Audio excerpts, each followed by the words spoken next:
اس کے بعد وہ وزیر کی خدمت میں پیش ہوئی اور اسے بھی اپنی کتھا سنائی۔ وزیر نے بھی اس کے حسن کو دیکھ کر ملاقات کا بہانہ تلاش کیا۔ عورت نے اسے بھی اپنے گھر آنے کی دعوت دی اور اسی وقت بلایا جس وقت اس نے باقی لوگوں کو دعوت دی تھی۔ اس کے بعد وہ بادشاہ کی خدمت میں حاضر ہوئی، اپنی رام کہانی سنائی اور نظر کرم کی گزارش کی۔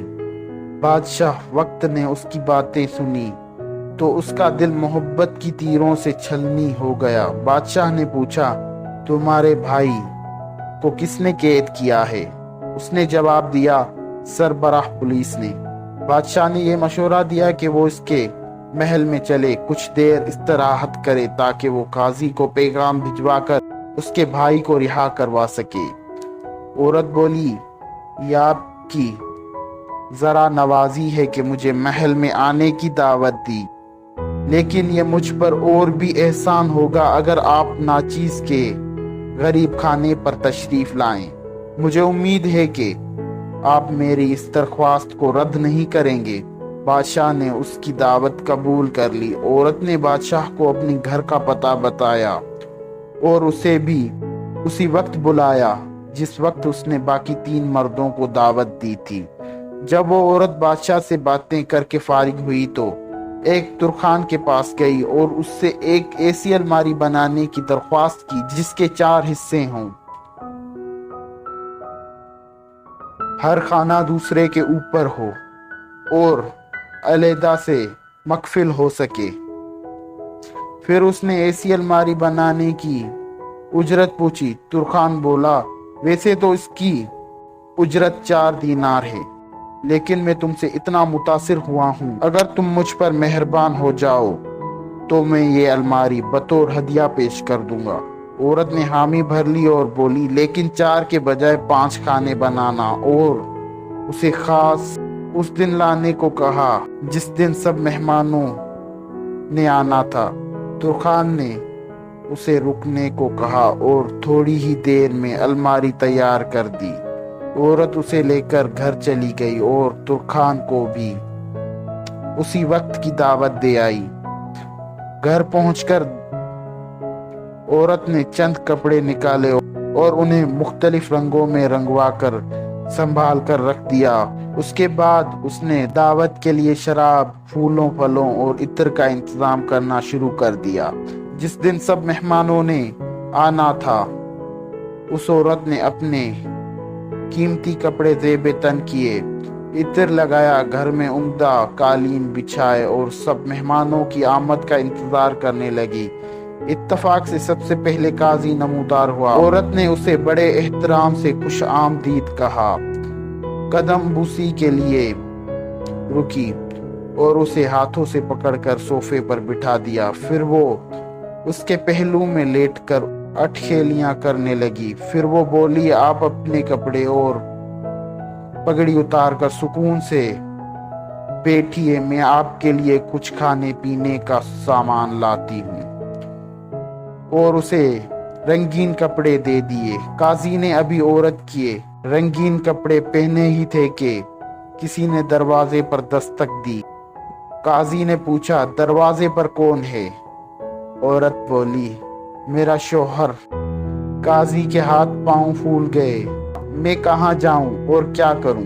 قاضی بولا، فکر نہ کرو۔ عورت بولی، تمہیں اس الماری میں چھپا دوں گی، جو مناسب سمجھو کرو۔ قاضی بوکھلایا ہوا تھا۔ عورت نے قاضی کا ہاتھ پکڑا، اسے الماری کے سب سے نچلے خانے میں دھکیلا اور مقفل کر دیا۔ پھر وہ دروازے تک گئی تو دیکھا والی شہر تھا۔ وہ قدم بوسی کے لیے جھکی اور اسے بڑے پریم سے اندر لے آئی۔ پھر وہ اس کے قریب بیٹھ کر بولی، حضور اعلیٰ اسے اپنا ہی گھر سمجھیں اور بڑے سکون سے سارا دن یہاں گزاریے۔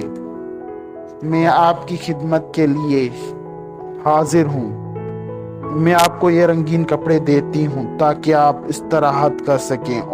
یہ لباس شب خوابی ہے۔ کپڑے تبدیل کرنے کے بعد وہ راز و نیاز میں مصروف ہو گئی جب والی نے قربتوں کی لو بڑھانی چاہی تو عورت بولی اگر آپ میرے بھائی رہائی کے احکام مجھے لکھ دیں تو میرے دل کو سکون ہو اور میں آپ کے صحبت سے زیادہ محفوظ ہو سکوں۔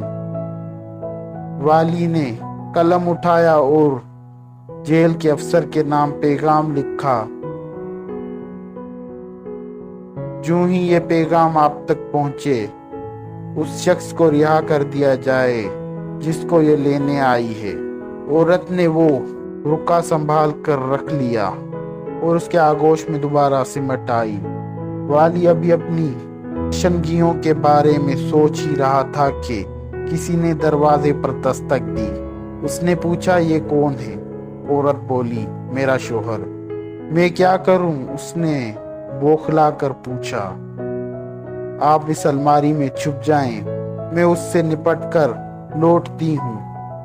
اس نے والی کو الماری کے دوسرے خانے میں فل کر دیا اور دروازہ کھولنے لگی۔ دروازے پر وزیر تھا۔ اسے وہ پیار سے اندر لائی، اس کی تعریفیں کی،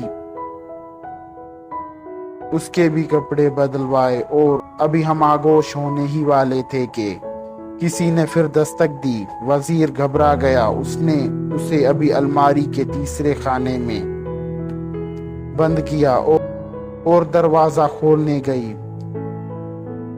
اس دفعہ بادشاہ سلامت تھے۔ وہ بادشاہ کی قدم بوسی کے لیے جھکی اور اس کا ہاتھ پکڑ کر اندر لے آئی۔ اس نے بادشاہ کو خصوصی جگہ پر بٹھایا اور بولنے لگی میری کتنی خوش قسمتی ہے کہ آپ نے میرے گھر کو رونق بخشی۔ آپ سکون سے کچھ وقت گزاریں۔ میں نے ہلکے پھلکے کپڑے بنوائے ہیں، انہیں پہن کر دیکھیے۔ اس نے بادشاہ کے قیمتی کپڑے اتروا کر سادہ رنگین کپڑے پہننے کو دیے۔ وہ عورت ابھی بادشاہ سے گفتگو ہی کر رہی تھی۔ دروازہ کھٹکھٹانے کی آواز آئی۔ بادشاہ نے پوچھا یہ کون ہے؟ عورت بولی میرا شوہر۔ بادشاہ غصے میں آ گیا۔ اس سے کہو اپنی مرضی سے چلا جائے ورنہ طاقت سے واپس بھیج دیا جائے گا۔ عورت بولی فکر کی بات نہیں، میں اسے پیار سے واپس بھیج دوں گی، آپ ذرا مصلحت سے کام لیں۔ نے پوچھا کیا مطلب؟ اس نے بادشاہ کا ہاتھ پکڑا، اسے چوتھے خانے میں بند کیا اور واپس آنے کا وعدہ کر کے دروازے کی طرف چل دی۔ دروازہ کھولا تو وہاں پر ترخان تھا۔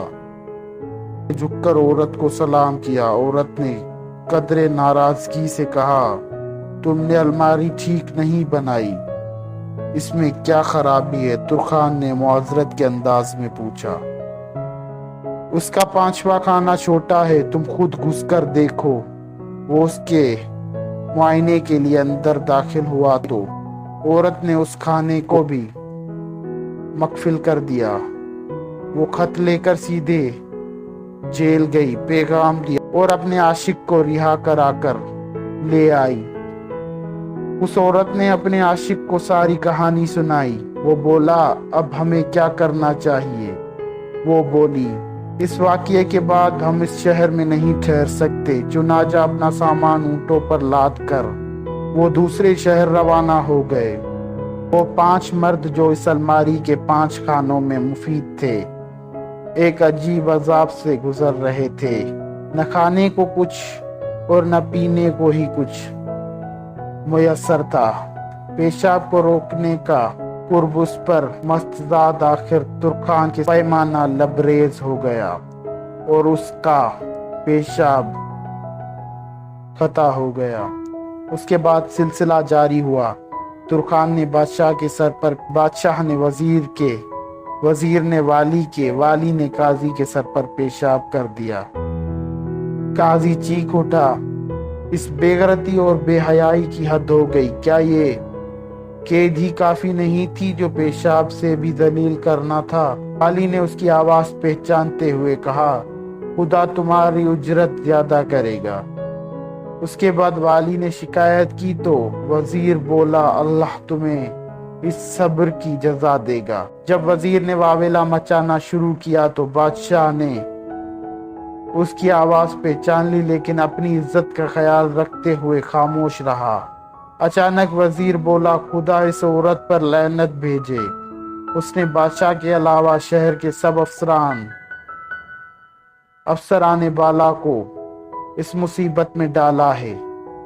یہ سننا تھا کہ بادشاہ بولا، فکر نہ کرو، میں سب سے پہلے اس قطامہ کے جال میں پھنسا ہوں۔ یہ سنتے ہی ترکھان بولا، میں نے تو اس کے لیے یہ الماری بنائی تھی اور میں ہی اس میں مفید ہوں۔ اس کے بعد وہ سب ایک دوسرے سے باتیں کرنے لگے۔ جب ہمسایوں نے اس گھر کو ویران دیکھا تو جمع ہو گئے۔ ایک بولا، یہاں ایک عورت رہا کرتی تھی، نہ جانے اسے کیا ہوا، ہمیں دروازہ توڑ کر اندر جانا چاہیے، اس سے بیشتر کہ قاضی یا بادشاہ ہمیں لاپرواہی کے الزام دھر لیں۔ چنانچہ وہ دروازہ توڑ کر اندر داخل ہوئے۔ انہوں نے ایک بہت بڑی لکڑی کی الماری دیکھی اور انسان کی بھوک سے کرانے کی آواز سنی۔ ان میں سے ایک بولا، کیا اس الماری میں بھوت پریت ہے؟ دوسرے نے کہا، ہمیں اس الماری کو جلا دینا چاہیے۔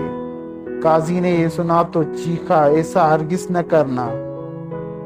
ایک نے کہا، میں کہتا تھا اس میں جن ہیں جو انسانوں کی زبان میں باتیں کرتے ہیں۔ یہ سننا تھا کہ قاضی نے پہلے تلاوت قرآن کریم کی اور اس کے بعد ہمسایوں کو الماری کے قریب آنے کی دعوت دی۔ جب وہ قریب آئے تو وہ بولا، میں قاضی شہر ہوں، یہ میرا نام ہے، اور اس الماری میں بہت سے آدمی بند ہیں۔ اس نے سب کا تعارف کرایا، لیکن تم لوگ اس طرح بند کیسے ہوئے؟ ایک نے پوچھا۔ چنانچہ اس نے سب کو کہانی تفصیلاً سنائی۔ یہ سننا تھا کہ ہمسائے ایک ترکھان کو بلا کر لائے جس نے اس الماری کو کھولا۔ قاضی، والی، وزیر، بادشاہ اور ترکھان کو رہا کیا۔ جب سب نے ایک دوسرے کو عجیب و غریب رنگین کپڑوں میں دیکھا تو اپنے آپ پر ہنسنے لگے۔ امید کرتا ہوں آج کی یہ انٹرسٹنگ کہانی آپ لوگوں کو پسند آئی ہوگی۔ انشاءاللہ ملاقات ہوتی ہے نیکسٹ ویڈیو کے ساتھ، تب تک کے لیے اللہ نگہبان۔